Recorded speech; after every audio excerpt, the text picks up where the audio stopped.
Europe 1. Et il est 7h15, l'heure de l'édito éco avec le Crédit du Nord, la banque pour ceux qui entreprennent au cœur des territoires. Et avec Nicolas Barret, directeur de la rédaction du journal Les Échos, il y a un an, donc, Donald Trump déclenchait cette fameuse guerre commerciale, j'allais dire avec beaucoup d'écume entre l'Europe, avec l'Europe et la Chine, à coup de taxes douanières.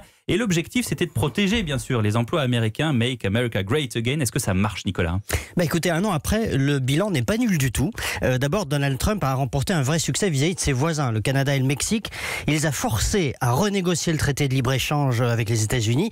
Et quand le plus fort oblige les plus faibles à renégocier, le résultat est prévisible. Le nouveau traité est nettement plus favorable aux États-Unis. Il défend mieux l'emploi américain. Il s'attaque au dumping social mexicain. Bref, c'est un succès pour Trump. Mais ce succès, il n'a pas réussi à le répliquer avec l'Europe et avec la Chine. Alors là, c'est plus dur parce que ce sont deux blocs évidemment beaucoup plus lourds, donc le bras de fer est moins facile. Mais là, encore, Trump a remporté quelques succès quand même, en particulier vis-à-vis de la Chine.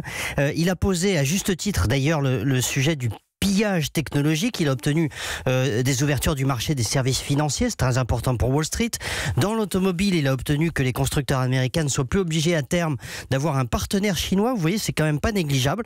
Avec l'Europe, la position américaine est plus faible parce que nous avons évidemment moins de choses à nous reprocher. Trump peut pas nous reprocher grand-chose et les tensions sont vives. Trump menace de taxer les voitures allemandes. Nous mettons en place la taxe sur les GAFA. Cette tension-là n'est pas prête de retomber. Je te tiens, tu me tiens, c'est ça, hein. Exactement. Bilan quand même plutôt positif pour Trump, quand on avait accusé de torpiller le commerce mondial. Alors là, c'est vrai que les échanges mondiaux ont plutôt souffert. La croissance du commerce mondial est plus faible.